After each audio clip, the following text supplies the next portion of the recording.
За сайн мэцэн сонсогчдоо шинэ өдрийн мэндийг хүргэе. За энэ дугаартаа бид эрүүл хүнс буюу органик хүнсийг хэрхэн ялгаж таних вэ гэсэн сэдвээр гэр гардан хүлэмжийн аж ахуй эрхлэгч Дорж Пагамтай ярилцах гэж байна. Тэгэхээр та манай сонсогчдод өөрийгөө илүү дэлгэрэнгүй танилцуулж өгөөч. За баярлалаа. Би хүлэмжийн аж ахуй эрхлээд 4-5 жил болж гэр бүлээрээ эрхэлдэг. Ер нь бол хөдөө аж ахуйн чиглэлийн ч юм уу тийм мэрэгчтэй биш, хамгийн түрүүнд өөрийнхөө гэр бүлд хэрэгцээнд эрүүл хүнсний ногоо олох гэсэн сайн олдож өгдгөө. Тэгээд өөртөө тарж эхэлсэн. Тэгээд ямар ч хэсэн гэр бүлийнхээ хэрэгцээний хүнсийг хангадаг болсон. Тэгээд цааш нь жоохон томруулаад одоо сүүлийн 2 жил зах зээл дээр бага хэмжээгээр ногоо гаргаж байгаа. Тэгээд гэр гардны гэж нэрлэдэг. Тэгээд хэрэглэж байна. За эрүүл хүнс, органик хүнс одоо сүүлийн үед манай ээжүүд маань маш их хэрэглэх гэж хичээдэг, эрмэлздэг болсон байна л да.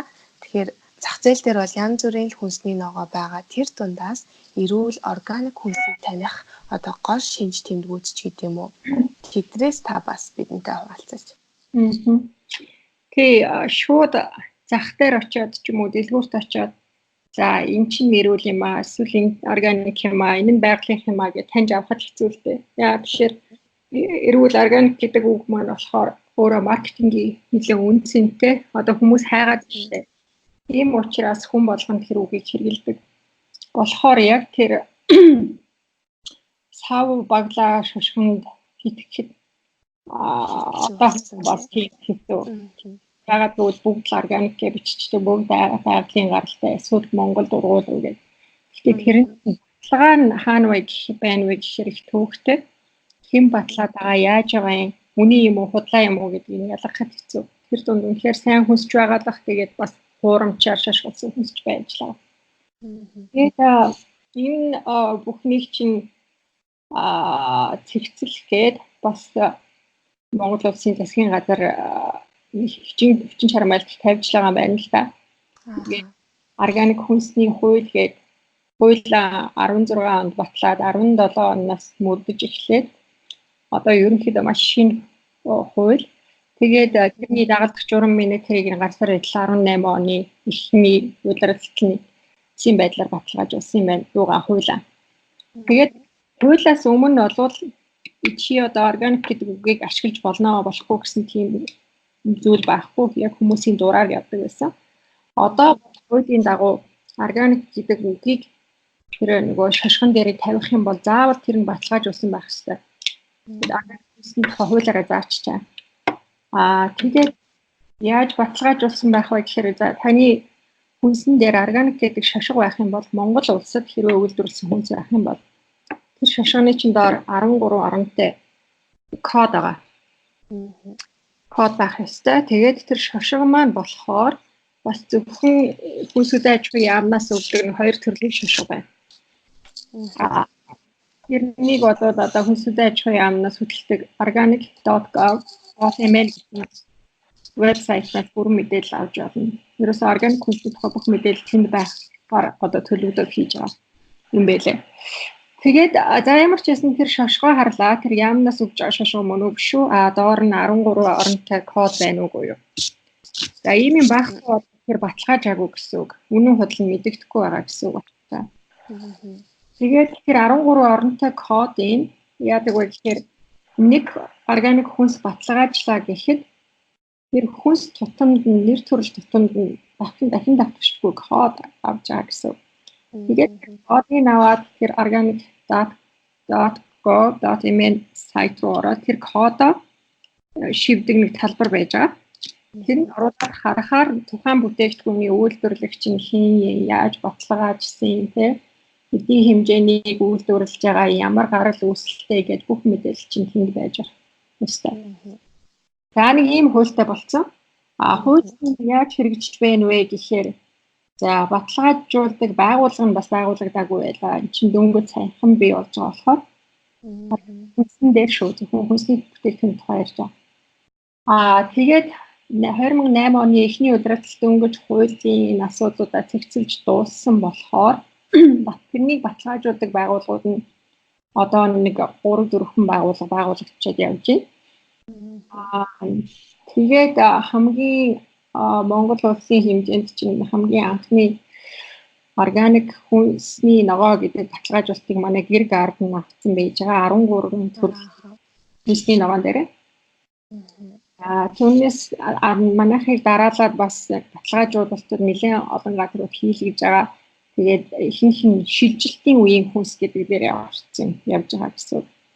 Шилжилтийн үеийн органик гэхээр яг нөгөө органик болоход тодорхой шаардлагуудыг хангах ёстой. Тэрнийг хангах гээд ажиллаж байгаа яг бэлтгэлээ хийгээд органик руу ингээ хандсан, чиглэлцэн явж байгаа хүнснүүд болоод шилжилтийн үеийн гээд шар дэвсгэртэй органик гэсэн шошго хэрэглэж байна. Тэр нь одоо татдаг их гарч амжаагүй. Манайх болохоор яг 100% органик гээд 13 төрлийн ногоон дээрээ ногоо шошго аваад тэгээ одоо бол манайх чинь 9 сарын 20-доор шошго авсан. Гэтэл нөгөө тарилтын үйлрэл дууссан.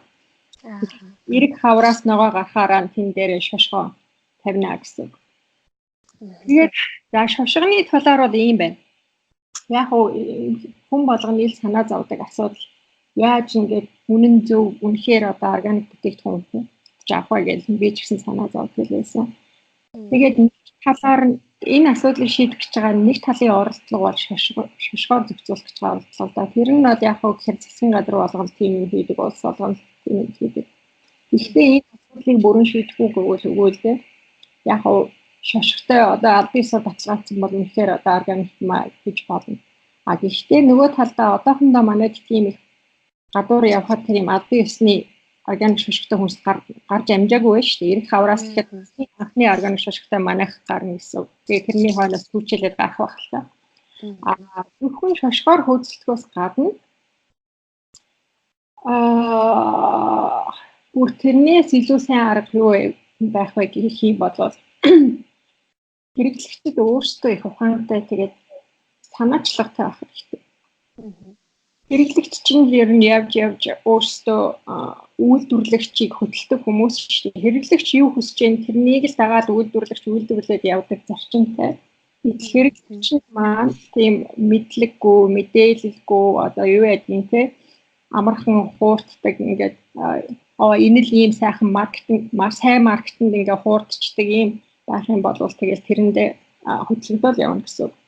Хамгийн чухал ер нь хүнсний аюулгүй байдал чинь хизээ хамгийн сайн байдаг вэ гэхээр хүнс буюу эсвэл үйлдвэрлэгч хэрэглэгч хоёр хоорондоо маш сайн харилцаатай байсан бол сайн байна. Тэр нь юу вэ гэхээр хамгийн наад захын жишээ нь манайхан чинь одоо хөдөө гэртээ аав ээжтэй хүмүүс бол малан аав ээжээс л авдаг шүү дээ. Түүнээсээ тий баха авдаг. Тэрийг хамгийн сайн гэж бүрэн итгэлтэйгээр хэлээд баяртайгаар иддэг.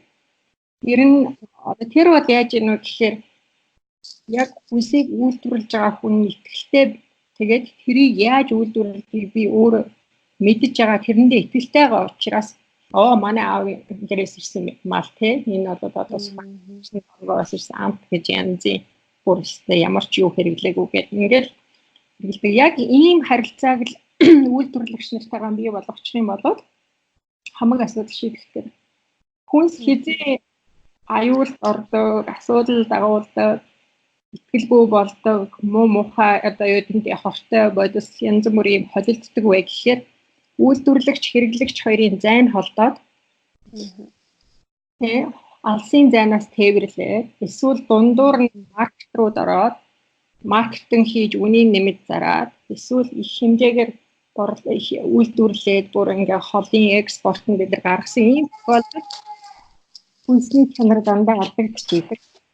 Харин энэ зай тэгээд үйлдвэрлэгч хэрэглэгч хоёрын хоорондын харилцаа муудаад эхлэхээр л хүнсний чанар муудаад явчихжээ гэсэн. Тэгэхээр хамгийн түрүүнд яахаа гэхээр ердөө таньдаг хүн эсвэл таньдаггүй байх юм бол тэр Улаанбаатарын Эрдэнэ тойрон чинь олон ногоот байгаа шүү дээ. Нэгдүгээр супермаркетад очиод гоё шошготой, гоё тавлгаатай, гоё тийм бүтээгдэхүүн авахаасаа ихтэй зах дээр юм зараад өгсөж байгаа ч юм уу тийм ногоочтойгоо бүр ингэ хувийн харилцаа тогтоогоод очиж үзэн. шаардаад ингээд хэрэглэгчид ийм ухаантай хандаад ирэх юм бол тийм үйлдвэрлэгчд одоо тэрийг давтах аргагүй болж таарч байгаа байхгүй. Тэр одоо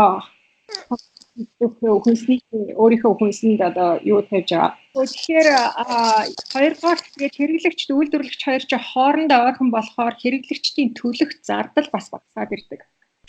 Шууд нөгөө нэг юу гэж хэлээд байдаг хамгийн богино дамжлага гэж хэлээд байгаа шүү дээ хүнсний энэ дамжлагчийн богино болоод ирэхээр үйлдвэрлэгч талдаа ч гэсэн зардал багасдаг.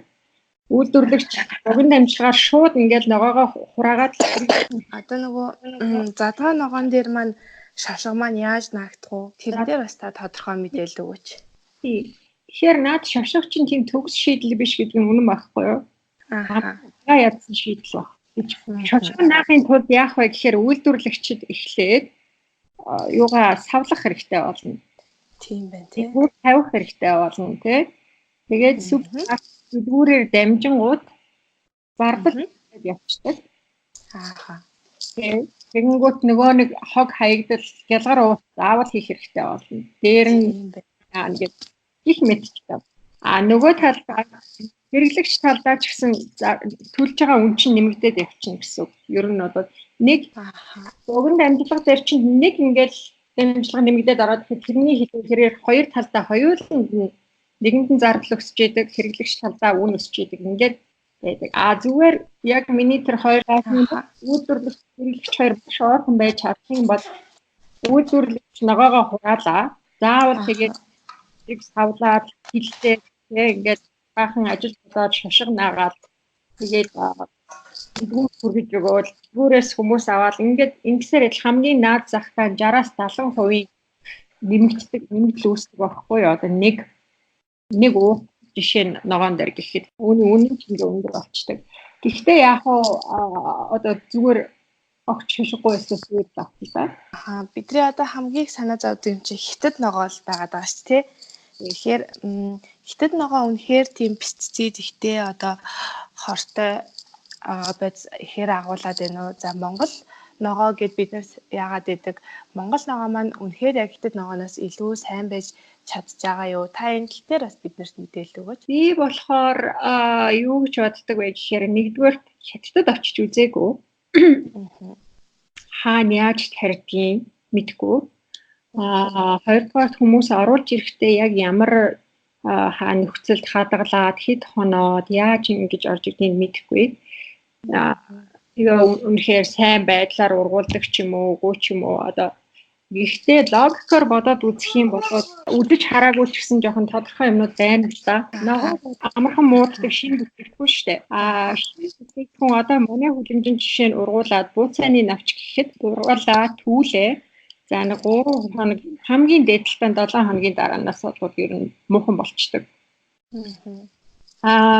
Гэтэл хятадд ургуулад хятадын хаан чинтэй аль нэг мужид ургуулад тавлаад юугаар ч тээвэрлэдийн явлаа тэр бөөнийг Бээжинд ирдэг юм уу эсвэл тэр Ирэнд ирдэг юм уу Ирэнээс нааш юугаар тээвэрлэдэггүй тэр лав онгоцоор тээвэрлэдэггүй шинээр ачааны машинаар тээвэрлэдэг өвөл бол өвлийн хүүхэн 100 бол зуны халуунд те эсвэл галт тэргээр ч юм уу тээвэрлэдэг ингээд тээвэрлэлийн яг нөгөө нэг хүлэмжнээс гадар дээрээсээ хурааснаас хамгийн наад захтаал 7 хоног болж иж Улаанбаатарт одоо орж ирнэ гэж ойлгож байгаа. За яг хувийн хөгжлөө гэхэд нэг 3-4 хоног үсттэй. Тэгээд лангуу дээр ирээд хэр уддаг вүлээ те тэр дороо зарагдах уугүй юу?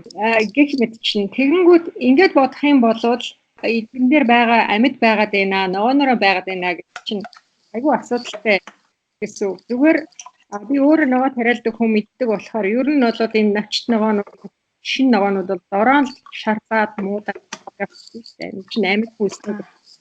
Тийм удаан хугацаагаар байх тийм болцоо байхгүй.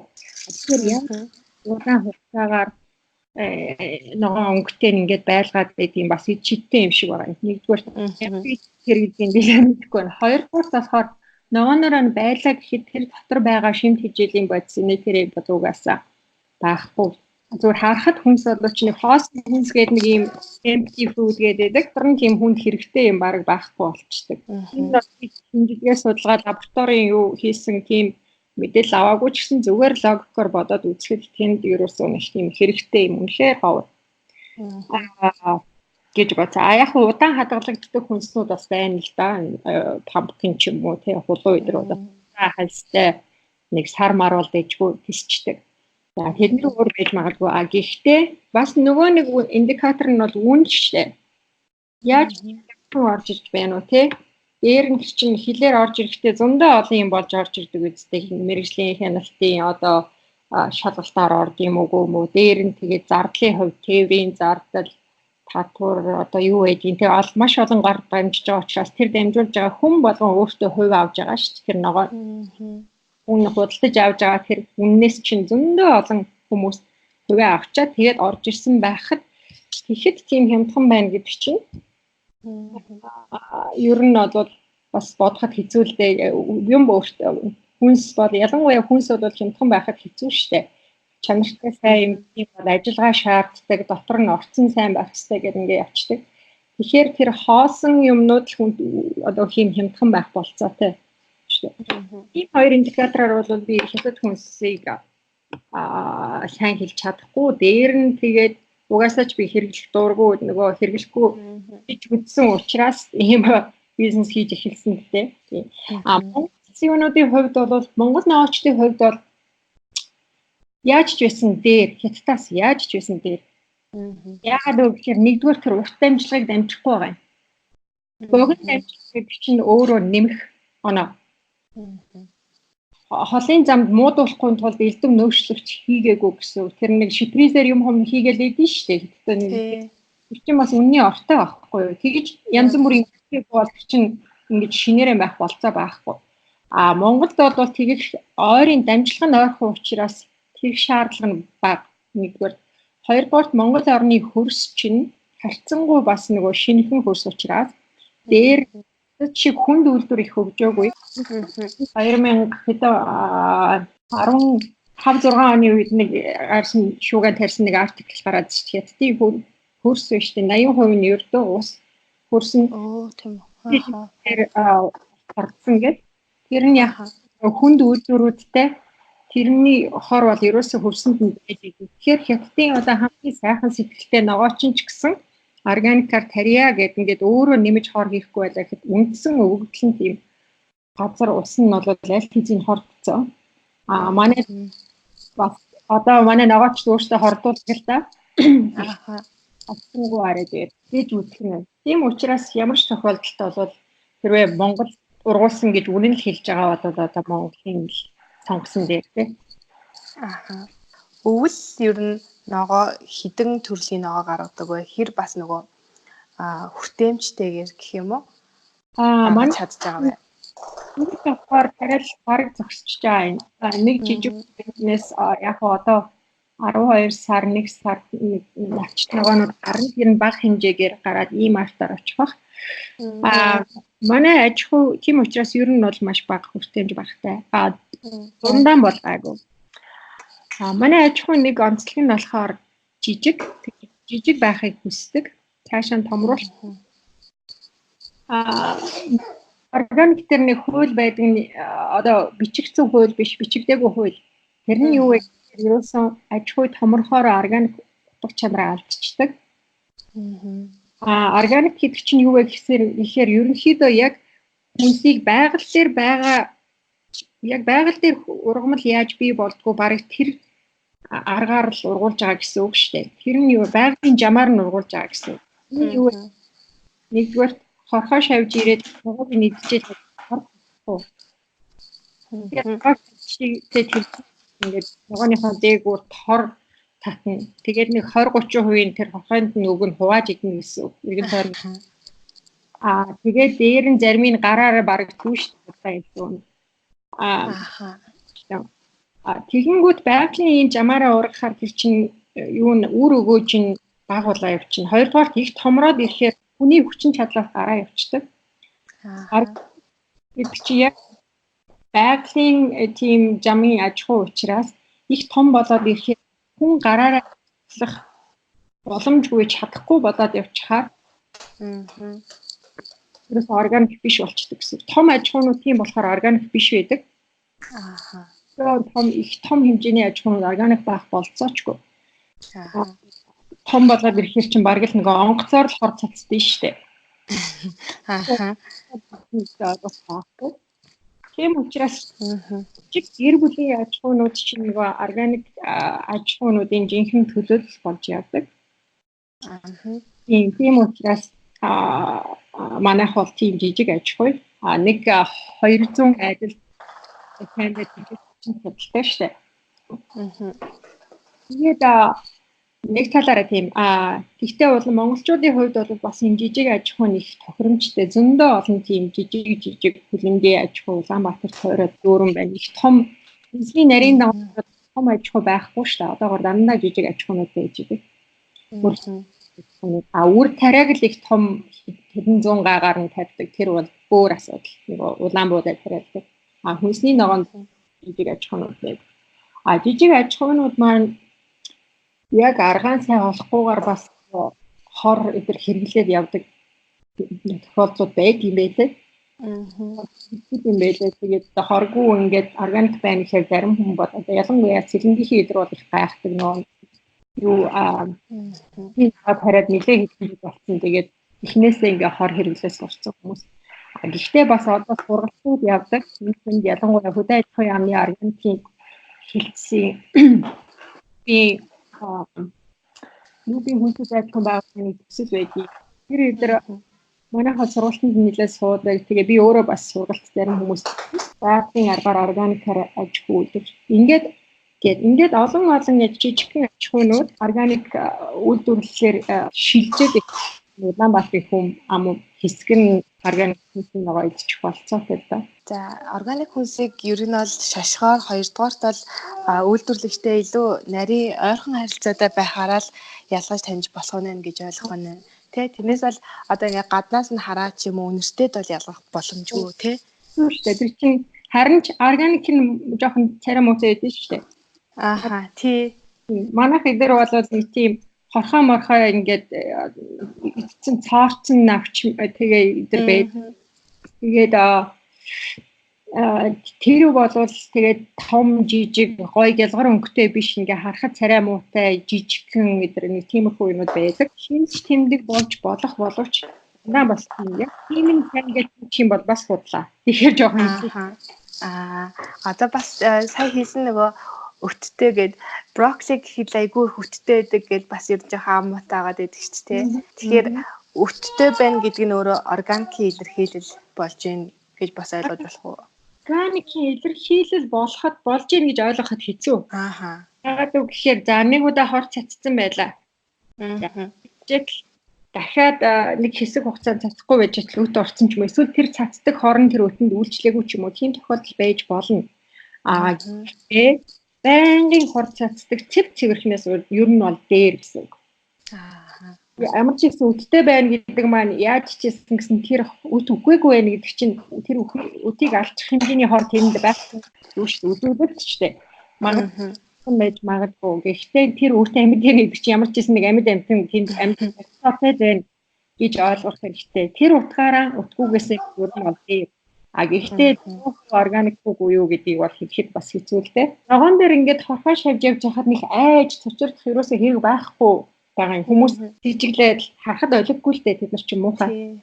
Гэхдээ бол бараг л сайн ингээд хамтдан аваад идчихмээр. Нүгнүүдээ аваад нэг давстай хүүтэн усанд нэг жоохон байлгаад. Тэгээд хөв зарим нь хөвөд гараад ирэн тэрийн сайхан цэвэрлээд тэгээд идчихэхэд ер нь бол зүгээр тэнд хорхоо явж гинэ хүүт явж гинэ гэдэг чинь нөгөө шимт хижил байгаагийн шинж тэмдэг байхгүй юу? Тэр хорхоо жижиг хорхоо шавж чинь биднээс илүү аль нь нарийн шимт хижилтэй аль нь идчихээр юм байна гэдгийг чинь мэдээд тэнд явж байгаа шүү дээ. Юу хүний аманд тоож хийхээргүй идэхэд хэрэггүй юм байсан бол тэр хорхоо шавж чинь ч гэсэн бас нэг тоохгүй дээ бараг. Одоо нөгөө өвлийн улиралд шинэ ногооны олдоц муу болчоор ихийг ээжүүд маань намартаа хөлдөөгөөд өөртөө хөлдөөгөөд хэрэгжилчдэг нөөцөө базаачдаг тий. За тэгээ бүр нөөц нь дуусчлаа. За эсвэл базааж амжааг байлаа гэхэд бэлэн нөгөө хөлдөөс ногоонууд идэв шүү гадны. Тэдгэрийг хэрэглээд идэг. За тэдгэрийн тухай та бас ямар бодолтой байдаг вэ? Аа Монголдоо ер нь хөлдөөдөг тийм аж ахуй байдаг уу? тэгээд ялгаагүй ч тэндээ яаж ургуулсан юм бүүмэд яаж хөлдөөсөн юм бүүмэд ер нь бол тэгээд тэр их холоо одоо жишээ нь Европоос эдгээр хөлдөөсөн брокколи ороод ирлээ л гэдэг байгаа. Тэгээд тэр нь тийм нэг хүн биш шүү дээ хямдтар.